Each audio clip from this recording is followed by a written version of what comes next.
Hey, Rick from Gasoline Alley, and we're gonna do something a little bit different today. If you've ever seen my Facebook page in the past, I've done the Tales from the Warehouse, different kind of story posts or whatever.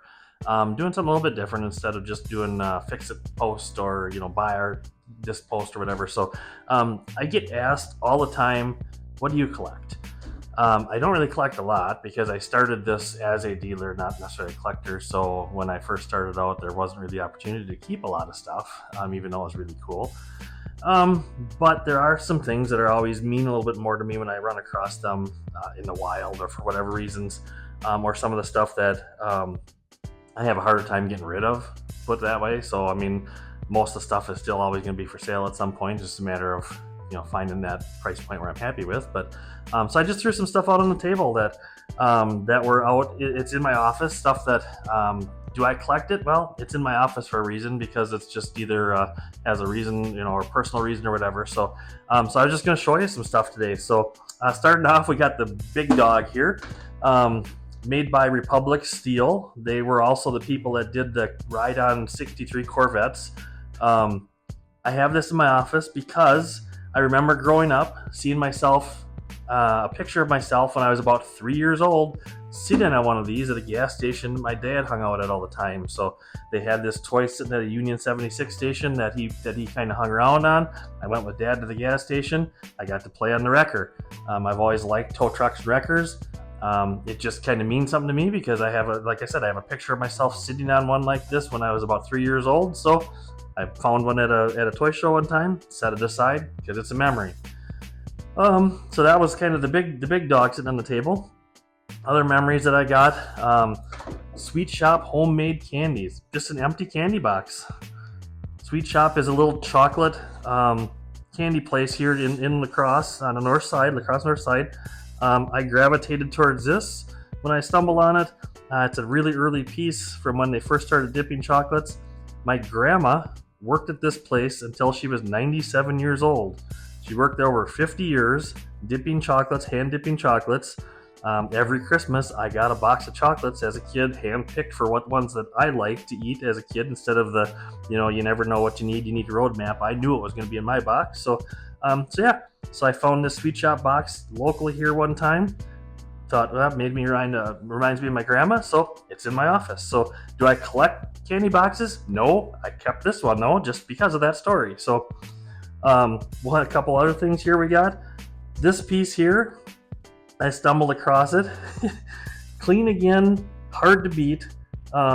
Price 50 cents. I think it's some, corny whack job kind of medical, or what does it say? Cleans permanently, removing grease, paint, oil stain. What attracted me to this? It's the A.A. Merrill Company out of Onalaska, Wisconsin. That's where our shop is based, out of Onalaska, Wisconsin now. Never heard of this place before. Really cool glass bottle, mostly full, paper label, has the directions on it. So little piece of local history. I thought it was super cool. I don't know that it even has any value. Don't care about the value. Being from my hometown kind of just meant something to me, so I collected it. So that's sitting in my office just as a, kind of a weird oddity kind of thing. One more small thing here I have. It is a razor holder.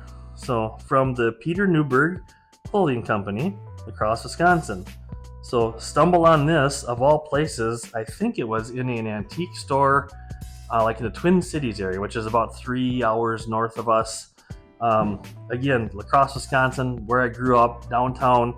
The Peter Newberg Company is actually my family.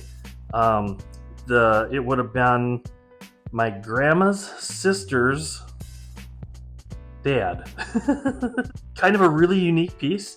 Nobody in the family even remembered having these or handing them out back in the day, but it's just a little bit of a lid, all it is, it just holds razor blades inside, your shaving razor up top here, and it has a little screw hole to mount it on a wall. So kind of a unique piece. It was probably an advertising piece. It actually is advertised on the bottom for Gem Razor Blades. Gem Razor Blades. Peter Newberg Clothing Company there. Kind of a cool piece, family piece. Nobody in the family really even knew that he did these back in the day. Found it, hung on to it. So do I collect razor boxes or whatever? Nope, but I'm keeping this one.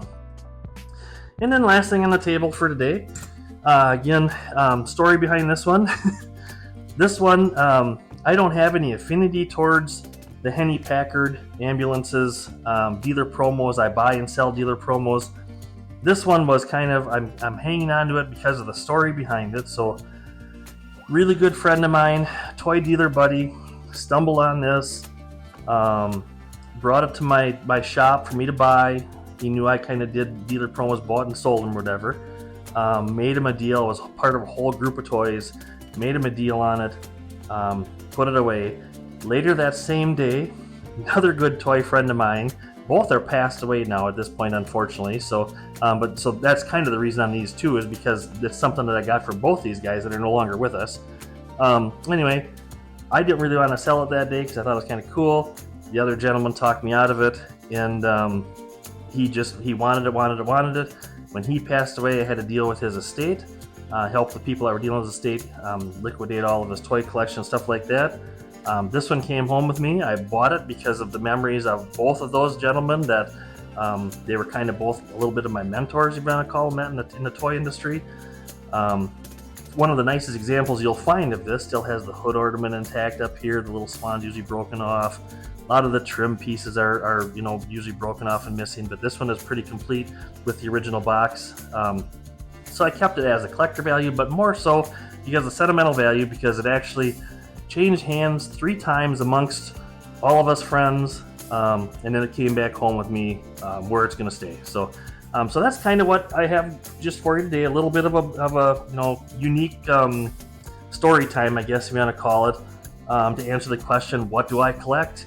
I don't collect anything specific. I don't have a ginormous Redline Hot Wheels collection. I don't have a ginormous Tonka toy collection. I mean, I'm known for toys. Most of that kind of stuff is bought and sold, because that's how I've done this full time for 26 years. That's how I have to pay the bills, is buying and selling stuff. But when things like this, no matter the value, they stay with me a little bit longer sometimes, just because of the sentimental value. And it's kind of crazy, because when we're buying collections, I always tell people, I can't pay based on the sentimental value. It's only worth what it's worth. But now on the flip side, when I'm the one holding on to it, I kind of get that from their side too. So just a kind of unique story today. I thought we'd mix it up and do something different. And so I just wanted to throw that out for you. So this countertop right off the top of my head today is what I collect.